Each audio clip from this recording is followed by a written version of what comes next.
Assalamualaikum warahmatullahi wabarakatuh. Perkenalkan, nama saya Andriani Lestari dari kelas B3K22, NPM 1923223. Di sini saya akan menjelaskan tentang materi pengantar dunia kerja. Apa sih pengertian dari dunia kerja? Dunia kerja itu adalah gambaran tentang profesi pekerjaan yang ada seperti di bidang pertanian, di bidang perusahaan, di bidang perdagangan, di bidang perkantoran, kesehatan, seni budaya, militer, dan lain-lain. Dalam era globalisasi, seluruh dunia kerja dan industri berusaha meningkatkan efisiensi dan produktivitas kerja.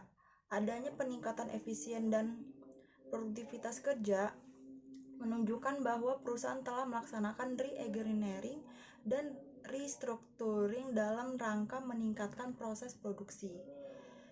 Untuk memasuki dunia kerja itu ada beberapa aspek yang harus disiapkan, yaitu satu, kepercayaan diri, yaitu mempunyai kepercayaan diri yang tinggi dengan bekal pengetahuan dan keterampilan yang dimiliki dapat menyesuaikan diri dengan lingkungan pekerjaan dengan mudah.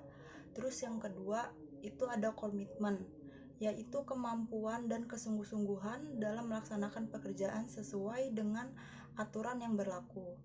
Yang ketiga itu ada inisiatif atau kreatif, yaitu mempunyai sifat inisiatif dan kreatif yang tinggi. Keempat itu ada ketekunan dalam bekerja, yaitu mempunyai keyakinan dan kesabaran dalam menyelesaikan pekerjaan. Yang kelima itu ada kecakapan kerja, yaitu mempunyai kemampuan yang tinggi dalam melaksanakan pekerjaan dan keterampilan. Yang keenam itu ada disiplin, yaitu taat dan mengikuti peraturan yang berlaku di dalam perusahaan tersebut. Yang terakhir itu memiliki rasa tanggung jawab. Rasa tanggung jawab yang tinggi terhadap pekerjaan yang diberikan. Jadi rasa tanggung jawab ini kalau di dunia pekerjaan itu sangat penting ya. Karena apa yang perusahaan percayain kepada kita itu jadi tanggung jawabnya kita. Jadi kita kalau bisa menjaga kepercayaan itu, jadi perusahaan itu nggak kapok gitu loh sama kita. Next, cara mudah mendapat kerjaan. Yang pertama itu tahu apa kelebihan yang kita miliki. Jadi contoh, misalkan di dalam diri kita ini ngerasa pintar nih dalam hal komputer. Nah itu berarti kita bisa tuh ngelamar untuk menjadi admin atau menjadi staf di perkantoran, terus kayak menjadi kasir. Nah atau misalkan kita ini sadar nih, oh diri kita ini kalau kayak ngoceh itu pinter. Nah itu berarti bisa tuh kita ngelamar untuk di misalnya kayak di area-area promosi barang. Terus yang kedua, iklankan diri kita dengan baik. Maksudnya iklankan diri kita dengan baik di sini tuh kayak misalkan kita mau ngelamar kerjaan. Nah misalnya kita nih lulusan S1 komputer, nah itu gelarnya itu bisa diikut sertakan gitu loh. Terus kayak misalkan kita ini punya banyak penghargaan, piagam, nah itu juga bisa jadi file pendukung untuk kita saat ngelamar kerja. Itu juga bisa untuk membesarkan kemungkinan kita tuh dapat diterima di perusahaan yang kita lamar itu. Terus yang ketiga, gunakan teman-teman. Nah, gunakan teman-teman itu kayak misalkan kita itu sering nanya sama teman-teman, kayak misalkan teman-temannya yang udah kerja atau kayak alumni-alumni. Kayak misalkan kalau punya grup alumni yang kawan kerja kuliah atau kawan-kawan main yang udah bekerja kawannya, nah itu kita boleh tuh di situ bisa nanya sama teman-temannya. Misalkan nanya sama temen yang udah kerja, gimana sih di tempat lo lagi ada lowongan kerja nggak, kayak gitu. Kalau misalkan lagi ada, nah kita kan bisa tuh bisa cepet tahu kan info, oh berarti di tempat kerja dia tuh lagi ada lowongan. Nah kita bisa coba ngelamar di situ. Terus yang keempat, cari tahu tentang perusahaan yang Anda kirim lamarannya. Artinya di sini jadi kita tuh kalau misalkan ngelamar kerjaan itu tuh jangan asal ngelamar-ngelamar aja, tapi kita juga harus tahu perusahaan yang kita lamar ini sesuai nggak sih sama yang kita mau, sesuai nggak sih sama pekerjaan yang pengen kita dapet gitu loh. Jadi jangan asal ngelamar-ngelamar aja, takutnya kita ngelamar-ngelamar aja barang mah nggak cocok. Nah jadi harus tahu juga perusahaan kita ini bergerak di bidang apa sih, promosi atau industri. kira-kira cocok nggak nih sama yang lagi kita mau, yang lagi kita cari, kayak gitu. Terus next, teknik menulis lamaran. Nah, di saat menulis lamaran ini juga itu ada beberapa poin yang harus kita perhatikan ya.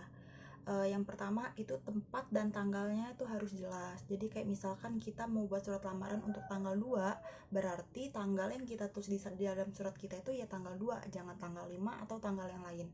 Terus tempatnya juga harus jelas, kayak misalkan kita ngelamar daerah Bandar Lampung, nah berarti ditulis di surat itu daerah Bandar Lampung, jangan Jakarta.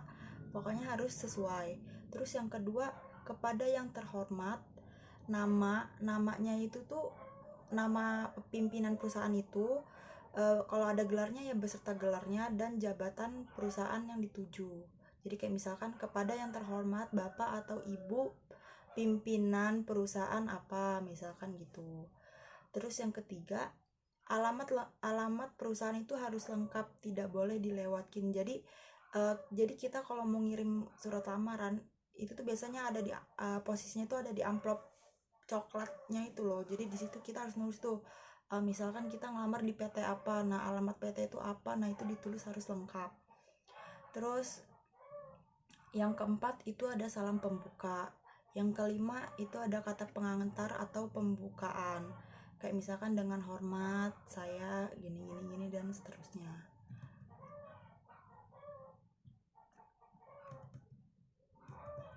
Terus yang keenam itu ada biodata diri. Jadi di dalam surat lamaran kita juga harus cantumin biodata diri kita. Contohnya kayak nama, nomor handphone, alamat tempat tinggal, tanggal lahir, pendidikan kita tamatan apa, agama, email kalau perlu dicantumin juga. Pokoknya semua yang berhubungan tentang diri kita itu dicantumin. Terus yang ketujuh, pengalaman kerja dan kemampuan kita. Jadi kayak misalkan pengalaman kerja itu misalnya untuk yang udah pernah kerja, jadi kayak misalnya sebelumnya tuh pengalamannya di mana, misalkan sebelumnya itu jadi admin. Nah itu bisa tuh surat pengalaman pekerjaan dari perusahaan kita yang sebelumnya itu bisa dimasukin lagi untuk kita ngelamar di perusahaan kita yang selanjutnya. Sama kemampuan. Nah kalau kemampuan itu kayak misalkan kamu pinter nih di komputer, nah berarti bisa tuh, biasanya kan kalau komputer itu kan ada sertifikat komputer, nah itu bisa diikut sertakan juga di dalam kita sebagai file pendukung kalau kita ngelamar surat lamaran, di dalam surat lamaran maksudnya. Terus yang kedelapan itu penutup, jangan lupa ucapin terima kasih di bawahnya. Terus yang kesembilan, lampiran surat lamaran kerja. Nah di dalam surat lamaran kerja itu ada lampiran. Nah lampiran itu apa aja sih yang harus kita siapin? Biasanya ada flash foto, fotokopi KTP, fotokopi KK biasanya diperluin juga. Terus daftar riwayat hidup, kayak fotokopi ijazah terakhir, terus kayak fotokopi sertifikat kalau misalkan ada kayak sertifikat bahasa Inggris atau sertifikat komputer. Terus kalau kayak zaman sekarang itu kan karena COVID biasanya nyantumin surat keterangan sehat, nah kayak gitu-gitu. Terus, nah di sini next materi, hal-hal yang perlu dipersiapkan saat wawancara. Nah, saat wawancara itu apa aja sih yang harus kita siapin? Yang pertama itu bicara rinci saat wawancara. Sebelum kita kan biasanya kalau kita mau diwawancara itu kan H-1 itu pasti dihubungin tuh sama perusahaan, ditelepon kan bahwa kita nih disuruh interview nih besok, kata dia kayak gitu. Nah di saat kita sebelum datang ke perusahaan, kalau bisa kita itu searching dulu tentang perusahaan yang kita lamar kemarin. Jadi kayak misalkan di saat wawancara itu pasti biasanya si bos itu nanya, apa sih yang kamu tahu tentang perusahaan ini. Nah jadi kalau kita udah searching itu kita pasti udah tahu dan kita bisa gampang jawabnya, nggak pakai lama lagi. Dan yang harus diperhatiin kalau di saat wawancara itu intinya harus tampil percaya diri, harus pede, jangan gugup. Terus yang kedua, bawa salinan dari resume Anda. Nah ini nih tujuannya untuk berjaga-jaga, siapa tahu kalau diperluin. Yang ketiga, lakukan kontak mata. Nah di sini saat interview atau wawancara ya, interview aja, Jadi di saat wawancara, di saat interview, lakukan kontak mata. Jadi di saat kita di interview itu sebisa mungkin kita tuh kalau jawab pertanyaan dari dia itu kita tatap matanya. Tapi jadi kita tuh misalnya dia nanya, kita jangan nunduk gini. Itu nunjukin kalau kita tuh gugup, bahkan terkesan kita tuh kayak nggak niat atau kayak nggak tahu apa-apa. Percaya dirinya tuh kurang. Jadi susah diusahain kalau misalkan interview itu ditatap mata orang yang ngomong sama kita. Terus yang keempat, tunjukkan minat dan antusias Anda terhadap perusahaan. Jadi tunjukin loh kalau kita ini emang bener-bener sungguh-sungguh ngelamar di perusahaan ini gitu, emang bener-bener pengen kerja di perusahaan ini. Nah itu ditunjukin. Terus kelima, itu berpakaian secara profesional. Jadi kalau di saat interview nggak mungkin dong kalau interview pakaiannya asal-asalan, kayak misalkan mau interview pakai boxer atau pakai baju kayak mau main, kan nggak lucu. Jadi kalau interview itu pakai baju yang rapi, pakai jas. Kalau misalkan cewek bisa rambutnya diikat satu atau dibuat rapi, dibuat cantik. Kalau yang cowok rambutnya bisa pakai pomade, terus pakai celana dasar, baju rapi nggak kusut, terus dimasukin pakai ikat pinggang, kan terlihat looknya itu bagus gitu loh. Terus yang keenam, jawab pertanyaan itu jangan lama-lama. Jadi jawab pertanyaan dalam waktu 60 detik. Jadi kalau misalkan dia nanya, sebisa mungkin gitu harus cepet jawab. Jangan kebanyakan nah itu bisa ngurangin poin biasanya. Terus yang ketujuh, dengar dan jawab pertanyaan secara langsung. Kalau bisa di saat atasan kita nanya, itu langsung sebisa mungkin secepat mungkin kita jawab. Tapi jawabnya jangan asal-asalan, harus yang spesifik mungkin, yang membuat dia yakin. Terus yang kedelapan, jelaskan prestasi yang pernah Anda buat. Nah, jelaskan prestasi yang Anda pernah buat. Nah, ini nih kita sama aja kayak promosiin diri kita. Kayak misalnya prestasi apa yang pernah kita capai. Kayak misalkan dulu saya pernah ikut lomba komputer dan itu menang gitu. Nah, itu bisa jadi nilai plus.